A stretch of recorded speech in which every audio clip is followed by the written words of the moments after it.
Domingo de la 33ª semana del tiempo ordinario.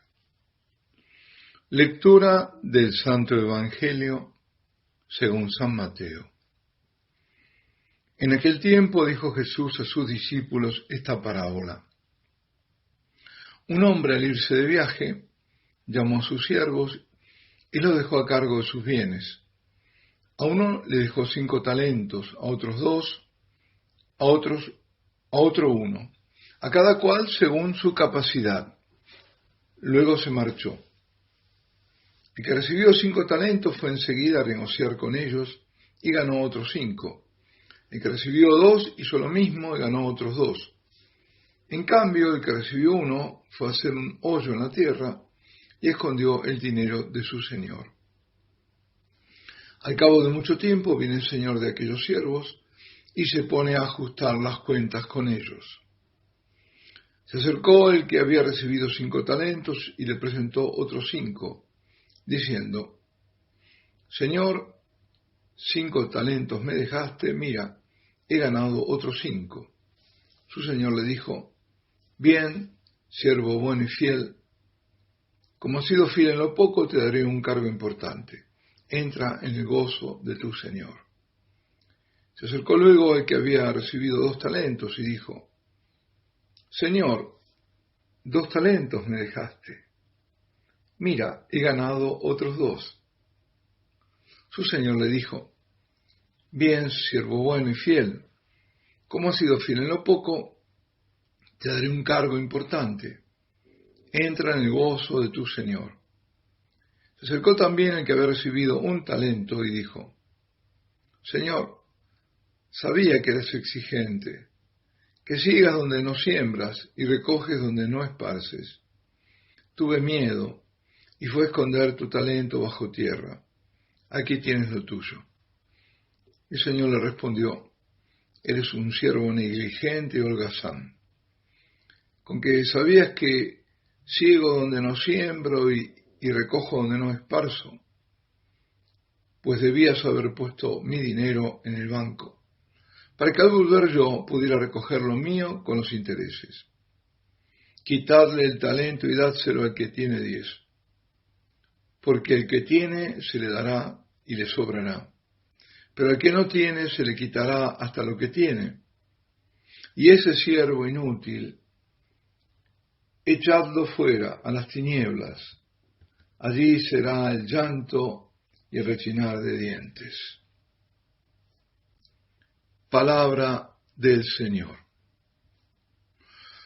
Bien, la parábola alude a la partida del Señor. Si no está por partir, el patrón, parte es el Señor. Es decir, la partida del Señor después de la Pascua. Y luego su retorno cuando, después de un tiempo, de largo tiempo, dice, cuando venga a juzgar a la iglesia y al mundo. Y los talentos son carismas, si se refieren a la iglesia, son dones de orden sobrenatural para la edificación de la iglesia, y los dones personales que ha dado cada uno, según, como dice la palabra, la parábola, según la capacidad de cada uno. A quien mucho se le ha dado, mucho le será pedido además.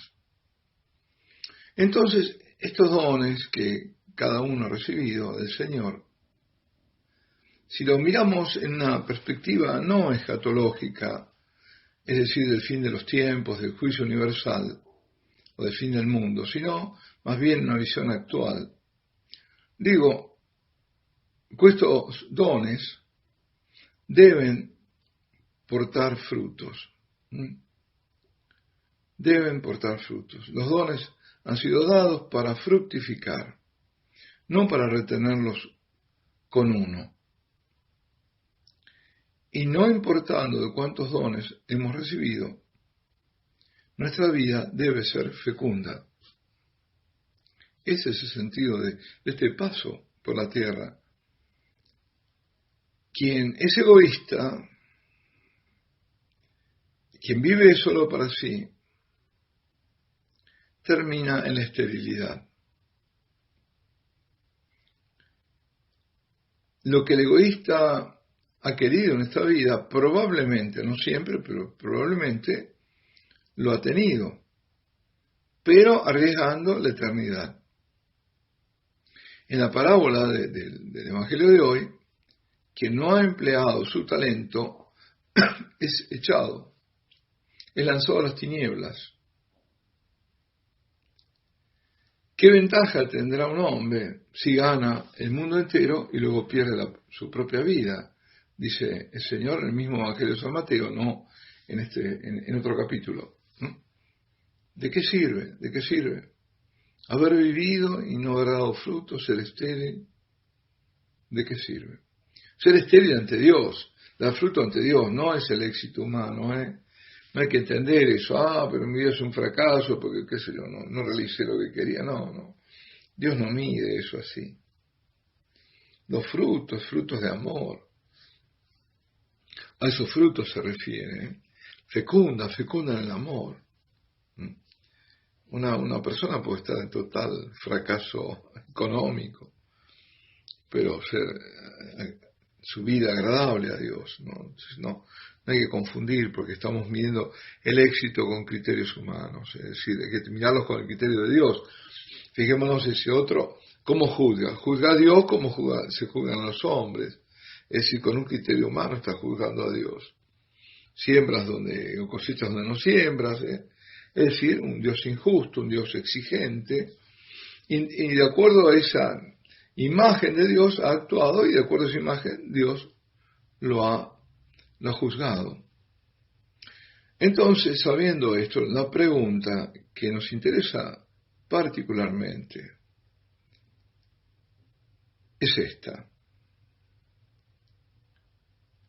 Si yo hago en mi vida la elección justa con el don que Dios me ha dado, que es la vida misma, la vida es un don de Dios, es decir, que si yo elijo la verdadera vida en Cristo, seguirlo a Cristo, porque sé que lleva a la vida eterna, dentro de esta perspectiva, de este panorama de una buena elección, excelente elección, ¿cuál sería el modo mejor para ser fecundo, para portar muchos frutos, llevar muchos frutos?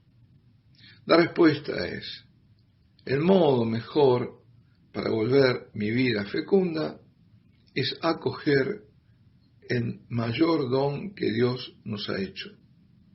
Es decir, el don infinito, el don de sí mismo, la Eucaristía. Ese don totalmente inmerecido, que viene de la misericordia, del amor de Dios hacia el hombre. Darse a sí mismo es el don mayor. Entonces, si yo recibo ese don, justamente es lo que me va a permitir dar frutos en abundancia. Y vamos a la Escritura, a San Juan. En el capítulo 6 encontramos que Jesús dice, quien come mi carne y bebe mi sangre, permanece en mí y yo en él. Y en otra ocasión, en otro capítulo 15, dice, el que permanece en mí y yo en él, ese porta mucho fruto. Ese sí. Por lo tanto, quien come su carne y bebe su sangre, o sea, quien recibe debidamente, con gratitud y en adoración, el don de la Eucaristía, ese va a ser fructífera su vida. Y es así, la Eucaristía nos permite que nuestra vida sea fecunda. Y ahora, en tiempos de confinamiento, y que se retoma el confinamiento, muchos comprenden o comienzan a comprender la verdad que no se puede dejar hacer a menos, es decir, dejar en un segundo plano la Eucaristía. No tenerla en consideración, porque eso sería no tener en consideración y ser indiferente al mayor don, al grandísimo don que el Señor nos ha regalado. Y luego Él mismo dijo, sin mí nada podréis. Lo hemos dicho alguna vez, lo repetimos ahora, aquellos mártires de Abitene o Abitinia, de los comienzos del siglo IV, prefirieron la muerte a renunciar a la Eucaristía. Dijeron, no podemos vivir sin la Eucaristía, sin el dominico non possumus, es decir, no pueden vivir sin el domingo, porque el domingo era el día del Señor, de la Eucaristía, y por eso lo estaban acusando. Por lo tanto, debemos ir al encuentro del Señor en la Eucaristía para que nuestra vida sea fecunda. Y el encuentro con Jesús no puede ser otro que el de adoración. Porque la adoración es la respuesta de vida y también inmediata ante la presencia de Dios en la Eucaristía. Queridos amigos, es por la adoración que somos transformados, tanto que podemos tener frutos. La adoración nos permite crecer espiritualmente, madurar como personas de fe. Por eso, ante todo, vivamos la Eucaristía, y vivamos la Eucaristía este domingo, con muchísima devoción, en adoración, a pesar de todo. Y lo digo porque muchas iglesias obligan la comunión en la mano y llegan hasta obstaculizar el arrodillarse. Seamos conscientes del don infinito de la Eucaristía. Demos gracias al Señor con muchísima, grandísima gratitud y alabémoslo y bendigámoslo y adorémoslo por todos aquellos que no lo hacen. Y reparemos por los sacrilegios que se cometen y por la apostasía en la iglesia. Que todos tengáis un domingo fructífero con el Señor. Alabado sea Jesucristo. Y la bendición de Dios Todopoderoso, Padre, Hijo y Espíritu Santo, descienda sobre vosotros y permanezca para siempre.